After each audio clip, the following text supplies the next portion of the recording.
Good morning and welcome back to Bold Faith Bible. Our Bible studies are continuing. Of course, I am going to be heading to Kenya tomorrow, but these Bible studies will also, I'm getting ahead on shooting some of these so that you'll continue to have those, but you may see in the coming weeks that some of these Bible studies might actually be coming to you from Kenya. Please do be praying for that trip. We're going to be training pastors. We're going to be training hundreds of pastors. It's going to be an awesome time. A lot of these pastors, most of these pastors do not have any formal training in ministry. A lot of them have gotten saved and just went home to their home village and told people about Jesus. And a whole bunch of people got saved and they became the pastors even though they have not been trained to do so. So we're going to be coming alongside them and building a support network for them to be able to be a light and a blessing to others in their community. So pray for the pastors to be able to make it to the sessions and for them to take part in the training sessions and the ongoing discipleship networks that are being set up for them. All right, so we're going to be picking up in Acts chapter 24, and Paul's trial is about to begin. He has fled out of Jerusalem with the Roman soldiers. They are now going to bring him to a formal trial, and they're going to start bringing accusations against him today. You ever feel like you're under attack? Because that can happen to all of us, right? Whether it's just or unjust. And we need to find our peace we need to trust that God has things under control, that He sees and that He is involved. Before we jump into the text, let's first have a time of prayer and confession to make sure our hearts are right. Let's pray. Lord God, we lift up our hearts to You today. Lord, we chase after so many things and we should be chasing only after You. Lord, times get tough around us. People make accusations against us. They say all sorts of things. Sometimes they're true. Sometimes they're false. Lord, in You we seek forgiveness for our sins, and we trust that when there are lies, that You will see through those lies as well. Lord, we lift up our sins and our failings to You now, this time of confession.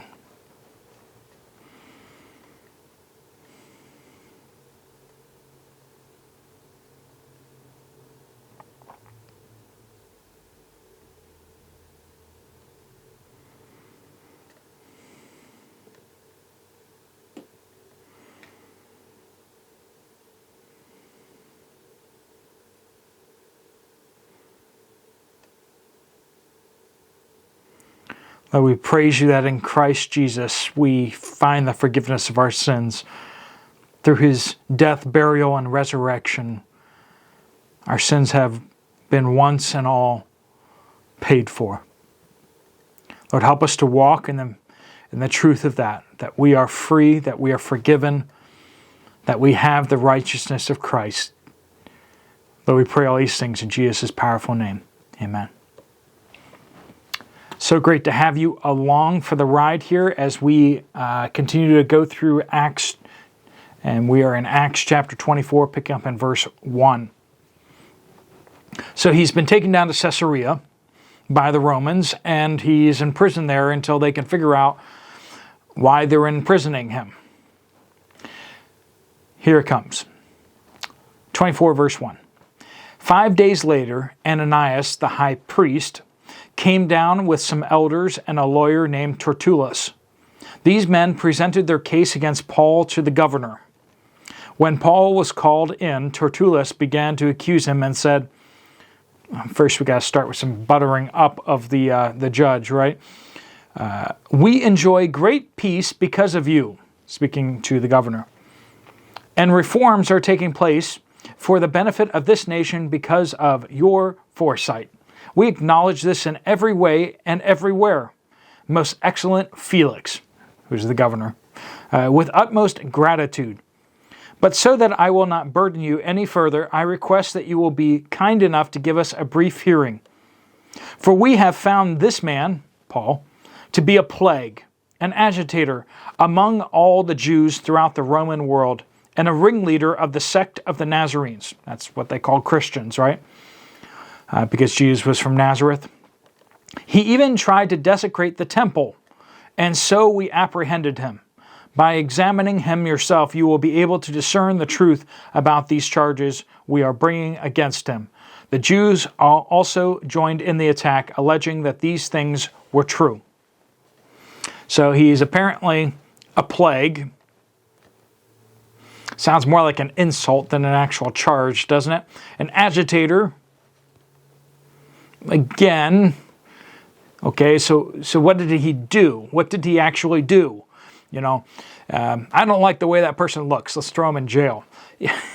That's not exactly how it works. At least that's not how it's supposed to work. And so, what do they actually charge him with?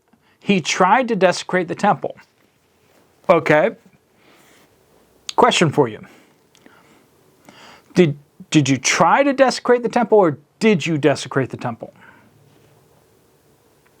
And if you did desecrate the temple, why would the Romans care?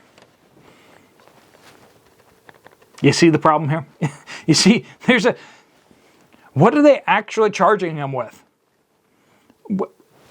Well, kind of nothing. We don't like him. He's a bad guy. He does all sorts of bad stuff. Are we supposed to prosecute somebody based on they do bad stuff? He's stirring up things. Yeah, but what did he do? Did he declare himself king? Did he actually instigate somebody to violence? What did he actually do? That's a crime. And yet this is the high priest. And brings down some of the Jewish Sanhedrin leaders with him. I mean, the President of the United States comes down to, accuse you of something. Wow. But then they don't actually have any charges against you. They don't actually have any specific examples or specific things that you've actually done. Just you're an unredeemed bad person. Well, you're a big deal if the leader of your nation comes down to accuse you of these things, and has lawyers and members of Congress, which is kind of like the Sanhedrin, is kind of like their Congress, and their high priest is like their leader because they don't have a political leader. So the most important people in this country are there to point the finger at Paul and say he did stuff. We can't tell you what, but just ask him. And then everyone goes, yeah, it's true.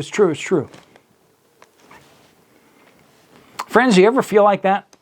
Where the stuff that's happening to you is just absurd. It's just ridiculous. What people are saying about you, or people just are attacking you for no reason whatsoever. Paul understood what that was like, and Christ understood what that was like. What was Jesus charged with? They had to have a whole session trying to plan out what they were going to charge Jesus with. Finally, they had to get him to say something that they could all say, yeah, that's wrong. Claims to be God. That's what we'll go with. He just said that here. So we got some witnesses here. We can all say that.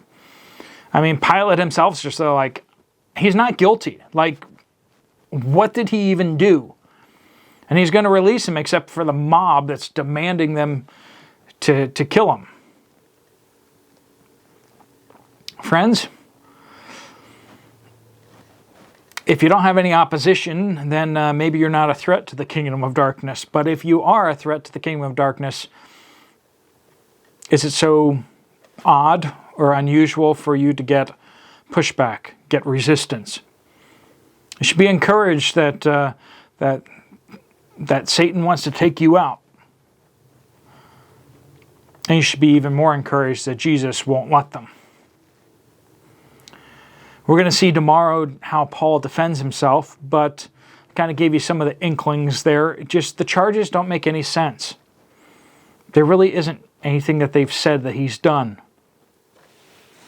but yet they're just so adamantly angry and full of hatred towards him. If you have people in your life that hate you, particularly because of you're a Christian, because of your faith, because you won't go along with the evil things that they want you to go along with, you're in good company. People feel convicted by people who don't do the evil things. People feel like they're being judged, even if you're not being judgy, right? Sometimes just your lifestyle makes them feel guilty, and they don't like that, and consequently they don't like you. And if you ever open your mouth about Jesus, they may just really hate you for that. If you speak truth into their life, if you try to bring them to accountability for things that they are doing to other people, or even to you, they can hate you for that. I'm not saying go and stir up trouble. I'm not saying go and... When they brought these accusations to Paul, they didn't actually have anything. Make sure that they don't have anything, okay?